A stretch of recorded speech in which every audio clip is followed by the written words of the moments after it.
Bismillahirrahmanirrahim. Assalamualaikum warahmatullahi wabarakatuh.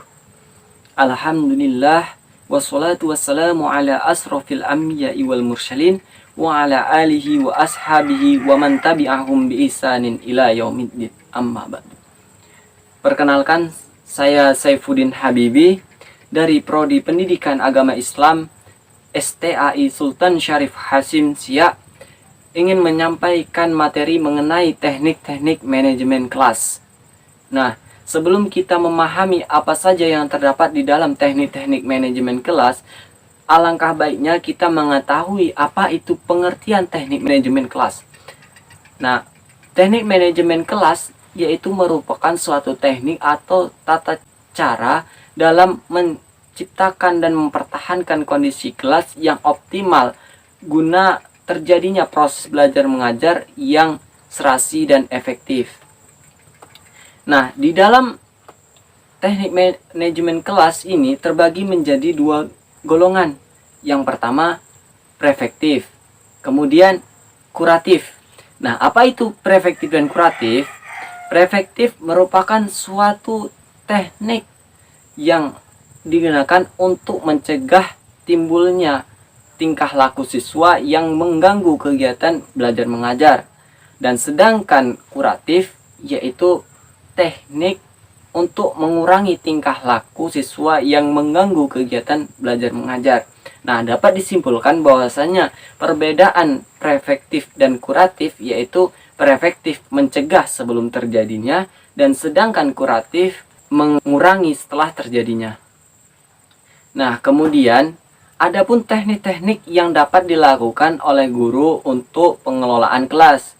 Yang pertama, teknik mendekati. Nah, di sini bila seorang siswa mulai bertingkah, salah satu yang biasa efektif yaitu teknik mendekati. Dikarenakan kehadiran guru bisa membuatnya takut dan karena itu dapat menghambatnya dari perbuatan yang disruptif, tanpa perlu menegur andai kata siswa mulai memperlihatkan kecenderungan berbuat nakal atau memindahkan tempat duduknya ke meja guru dapat berefektif. Dan selanjutnya yaitu teknik memberikan isyarat. Nah, di sini apabila siswa berbuat penakalan kecil, guru dapat memberikan isyarat bahwasanya ia sedang diawasi. Isyarat yang dilakukan oleh guru tersebut seperti berupa petikan jari, pandangan yang tajam, atau lambaian tangan. Nah, kemudian selanjutnya teknik mengadakan humor. Nah, di sini jika insiden itu kecil, setidaknya guru memandang efek saja dengan melihatnya secara humoris atau dengan tersenyum, guru akan dapat mempertahankan suasana baik serta memberikan peringatan kepada si pelanggar bahwa ia tahu tentang apa yang akan terjadi. Nah, kemudian selanjutnya teknik tidak mengacuhkan. Di sini untuk menerapkan cara ini guru harus luas dan tidak perlu menghukum setiap pelanggar yang diketahuinya dalam kasus-kasus tertentu. Tidak mengacuhkan kemungkinan justru dapat membawa siswa untuk perhatian. Kemudian yang selanjutnya yaitu merupakan teknik yang keras. Di sini guru dapat menggunakan teknik-teknik yang keras apabila ia dihadapkan pada perilaku yang disruptif, yang jelas tidak terkendalikan. Contohnya dapat mengeluarkan siswa tersebut dalam kelas atau menggunakan contoh yang lainnya. Nah, kemudian selanjutnya yaitu teknik mengadakan diskusi secara terbuka. Nah, di sini bila kenakalan di kelas mulai bertambah seiring guru menjadi heran, ia lalu menilai kembali tindakan dan pengajarannya untuk menjelaskan perbuatan-perbuatan siswa-siswanya dan menciptakan suasana belajar yang sedikit lebih sesuai daripada sebelumnya. Untuk selanjutnya yaitu teknik memberikan penjelasan tentang prosedur. Di sini kadang-kadang masalah kedisiplinan ada hubungannya yang langsung dengan ketidakmampuan siswa melaksanakan tugas yang diberikan kepadanya. Kesulitan ini terjadi apabila guru berasumsi bahwa siswa memiliki keterampilan yang sama Padahal sebenarnya tidak. Masalah yang hampir sama yaitu masalah-masalah perilaku yang lazimnya berhubungan dengan peristiwa-peristiwa tidak bisa di kelas. Kemudian yaitu teknik mengadakan analisis. Di sini kadang-kadang terjadi hampir terus-menerus berbuat kenakalan. Guru dapat mengetahui masalah yang akan dihadapinya dan mengurangi kekerasan siswanya. Kemudian yaitu teknik mengadakan perubahan kegiatan. Nah, di sini apabila gangguan di kelas meningkat jumlahnya, tindakan yang harus segera diambil yaitu mengubah apa yang sedang Anda lakukan. Jika biasanya diskusi, maka ubah dengan memberikan ringkasan-ringkasan atau menyuruh mereka membaca buku yang mereka inginkan. Yang terakhir, teknik menghimbau. Kadang-kadang guru sering mengatakan harap tenang atau sebagainya. Ucapan tersebut ada kalanya membawa hasil. Siswa memperhatikan. Namun, apabila himbauan sering dilakukan, itu akan mengakibatkan kecenderungan untuk tidak menggubrisnya atau tidak akan memperhatikan himbauan tersebut. Nah, itu tadi merupakan suatu teknik-teknik yang dilakukan oleh guru dalam pengelolaan kelas. Selanjutnya yaitu pendekatan teknik manajemen kelas. Nah, di sini untuk pendekatan teknik manajemen kelas itu terbagi menjadi 8. Yang pertama, pendekatan otoriter. Di sini memandang pengelolaan kelas sebagai mengontrol tingkah laku siswa. Dalam hal ini, guru berperan sebagai pencipta dan penjaga tata tertib kelas. Tata tertib kelas dapat diciptakan dan dipertahankan melalui disiplin. Dalam hal ini berarti menaati tata tertib secara tepat. Kemudian pendekatan intimidasi hampir sama dengan pendekatan otoriter, memandang pengelolaan kelas sebagai mengontrol tingkah laku siswa. Tingkah laku siswa dapat dikontrol melalui intimidasi, sindiran, ejekan, paksaan, ancaman, penolakan. Guru berperan untuk menakuti siswa agar bertingkah laku sesuai yang diinginkan guru. Selanjutnya yaitu pendekatan permisif.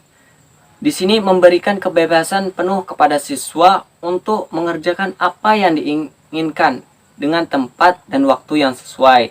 Nah, di sini jika guru yang tidak memberikan kebebasan tersebut, maka guru akan dianggap menghambat perkembangan siswa tersebut. Nah, untuk selanjutnya itu pendekatan buku resep atau cookbook. Di sini menekankan pada dalil-dalil atau rumus atau resep mana yang harus dilakukan dan mana yang tidak boleh dilakukan oleh siswa dan juga guru.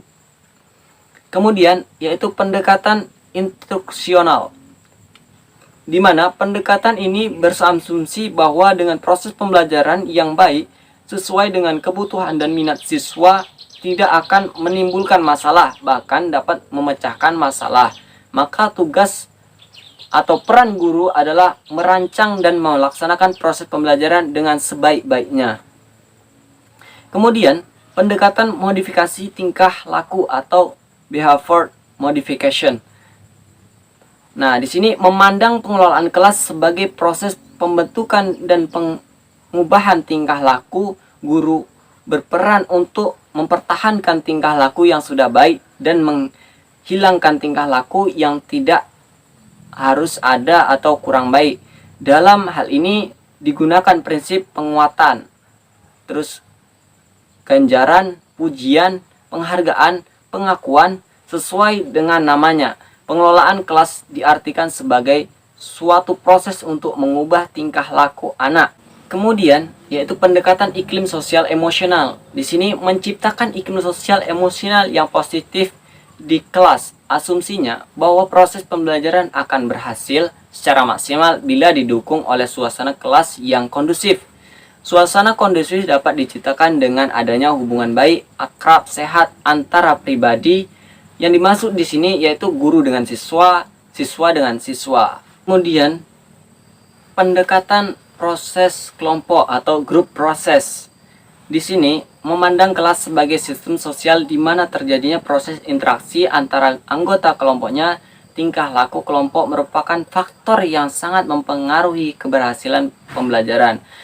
Meskipun belajar itu sendiri adalah proses individual, guru berperan mewujudkan kelas sebagai kelompok yang kompak dan dinamis. Oleh karena itu, peranan guru dalam rangka pengelolaan kelas adalah menciptakan kelompok kelas yang mempunyai ikatan yang sangat kuat, serta dapat bekerja secara efektif dan efisien. Kemudian, yaitu pendekatan pluralistis atau eklektik. Nah, di sini guru menggunakan beberapa pendekatan secara terpadu untuk menciptakan dan mempertahankan kondisi kelas yang kondusif bagi proses pembelajaran. Hal ini mendasarkan pada asumsi bahwa tidak ada satu pendekatan yang paling baik untuk semua proses pembelajaran. Proses pembelajaran yang satu menuntut kondisi persyaratan yang berbeda dari proses pembelajaran yang lain. Faktor, tempat, waktu, dan situasi untuk menentukan yang memerlukan tindakan antisipasi secara tepat dan cermat. Dalam hal ini dapat dikatakan bahwasanya pengelolaan kelas adalah sains, artinya membentuk penengahan secara khusus, unik, dan bersifat subjektif secara kondisional sesuai tuntunan persyaratan. Nah, mungkin itu saja yang dapat saya sampaikan dari materi mengenai teknik-teknik manajemen kelas.